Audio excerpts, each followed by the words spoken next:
નમસ્કાર. ભારતનું વાર્ષિક બજેટ આવી ગયું છે અને એની સાથે જ દેશની આર્થિક દિશા પણ નક્કી થાય છે. તો ચલો આજે આપણે 2026-27ના બજેટની જે મોટી મોટી જાહેરાતો છે એને એકદમ સરળ ભાષામાં સમજીએ અને જાણીએ કે આપણા સૌ પર એની શું અસર પડવાની છે. આ આખા બજેટની પાછળ એક મોટો વિચાર છે: વિકસિત ભારત, મહત્વાકાંક્ષા અને સમાવેશનું સંતુલન. એટલે કે સરકાર ખાલી દેશના વિકાસની ગતિ જ નથી વધારવા માંગતી, પણ સાથે સાથે એ પણ પાક્કું કરવા માંગે છે કે વિકાસનો ફાયદો સમાજના દરેક વ્યક્તિ સુધી પહોંચે. ચાલો જોઈએ કે આ કેવી રીતે કરવામાં આવશે. તો સવાલ એ છે કે આ બજેટ પાછળની મુખ્ય વિચારધારા શું છે? સરકાર શું વિચારી રહી છે? ચાલો પહેલા વિભાગમાં એની પાછળની આખી ફિલોસોફીને જરા ઊંડાણથી સમજીએ. જુઓ, સરકારે આ આખા બજેટને 3 મુખ્ય પાયા પર ઊભું કર્યું છે. પહેલો પાયો છે અર્થતંત્રને જેટલું બને એટલું ઝડપથી આગળ વધારવું. બીજો, લોકોની જે અપેક્ષાઓ છે એના પર ખરા ઉતરવું. અને ત્રીજો, જે સૌથી અગત્યનો છે, એ ખાતરી કરવી કે દેશના સંસાધનો પર સૌનો બરાબરનો હક હોય. અને આ તસવીરો એ જ વાત કહી રહી છે કે સરકાર કેવી રીતે આ મોટા સપનાઓને હકીકતમાં બદલવા માંગે છે. અહીં ફોકસ ખાલી વચનો પર નથી, પણ નક્કર સુધારા પર છે. લોભામણી જાહેરાતો પર નહીં, પણ લોકોની સાચી જરૂરિયાતો પર છે. સારું, આ બધી વાતો તો બહુ સરસ લાગે છે, પણ આ બધા લક્ષ્યો પૂરા કરવા માટે પૈસા ક્યાંથી આવશે? અને સૌથી મોટો સવાલ, એ ક્યાં વપરાશે? ચલો હવે બજેટના એન્જિન રૂમમાં જઈએ અને જોઈએ કે પૈસા ક્યાં જઈ રહ્યા છે. આ બજેટનું એકદમ મુખ્ય ફોકસ છે ભારતમાં જ વસ્તુઓનું ઉત્પાદન વધારવું. એટલે કે મેક ઇન ઇન્ડિયાને હવે એક નવો જ ધક્કો આપવામાં આવી રહ્યો છે. આ તસવીર ખરેખર એ જ આઈડિયાને બતાવે છે: કેવી રીતે ભારતનો ઔદ્યોગિક પાયો મજબૂત કરી શકાય. આ બધી યોજનાઓનો એક જ ધ્યેય છે: દેશને ઉત્પાદનના મામલે આત્મનિર્ભર બનાવવો. પણ જુઓ, ખાલી ફેક્ટરીઓ નાખવાથી ઉત્પાદન નથી વધતું. એના માટે સારા રસ્તા, બંદરો, રેલવે આ બધું જ જોઈએ. એટલે જ સરકારે આ બજેટમાં ઇન્ફ્રાસ્ટ્રક્ચર પર જંગી રોકાણની જાહેરાત કરી છે. અને આ આંકડો જુઓ જરા ધ્યાનથી: 12.2 લાખ કરોડ રૂપિયા. આ કોઈ નાનો સૂનો આંકડો નથી. આ ફક્ત ખર્ચ નથી. આ એક એવું રોકાણ છે જે દેશમાં લાખો નોકરીઓ બનાવશે અને બીજા ઘણા ઉદ્યોગોને પણ આગળ વધારશે. તો સવાલ એ છે કે આટલા બધા પૈસા જશે ક્યાં? ચાલો અમુક મોટી યોજનાઓ પર નજર નાખીએ. દવા ઉદ્યોગ માટે શક્તિ પહેલ છે.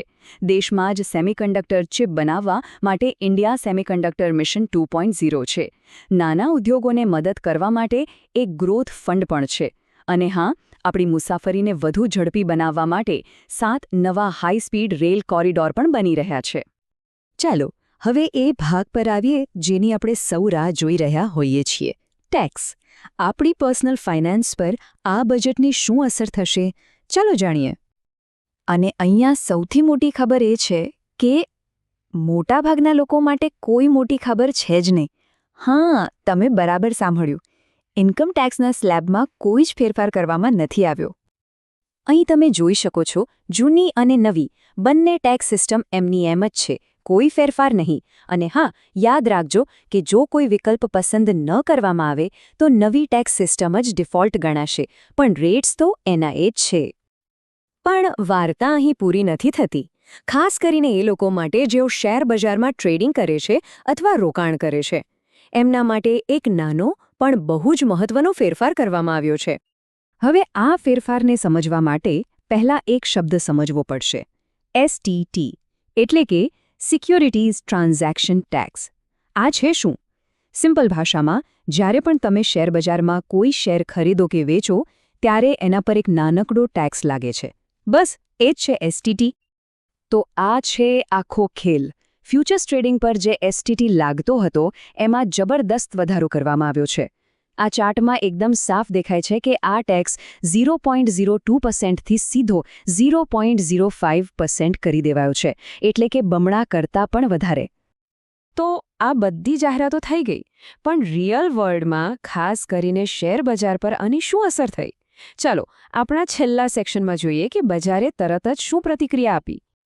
બજેટના દિવસે BSE સેન્સેક્સમાં 1400 પોઈન્ટનો કડાકો બોલી ગયો આ બજારની નારાજગીનો એકદમ સ્પષ્ટ સંકેત હતો. તો સવાલ એ છે કે આવું કેમ થયું? આટલો મોટો ઘટાડો શેના કારણે આવ્યો? બજારે આટલું નેગેટિવ રિએક્શન કેમ આપ્યો? આનો જવાબ આપણને એક્સપર્ટ્સ પાસેથી મળે છે. ઇન્ડિયા ટુડે ટીવીના રાજદીપ સરદેસાઈનું કહેવું છે કે બજારની આ નકારાત્મક પ્રતિક્રિયાનું સીધું કનેક્શન એસટીટી વધારા સાથે હતું. કારણ કે ઊંચો ટેક્સ એટલે ટ્રેડિંગ કરવાનો ખર્ચ વધી જાય અને એની સીધી અસર માર્કેટના સેન્ટિમેન્ટ પર પડે છે. તો અંતે આ બજેટ આપણને એક મોટા સવાલ સાથે છોડી જાય છે. આ બજેટ ભવિષ્યની મોટી મોટી મહત્વાકાંક્ષાઓ પર તો ફોકસ કરે છે, પણ શું એ આજના પડકારોને ધ્યાનમાં રાખે છે? લાંબા ગાળાના વિકાસ અને તાત્કાલિક આર્થિક રાહત, આ બંને વચ્ચે સંતુલન સાધવું એ જ કદાચ આ બજેટની સૌથી મોટી કસોટી હશે. આના પર સૌના વિચારો અલગ હોઈ શકે છે.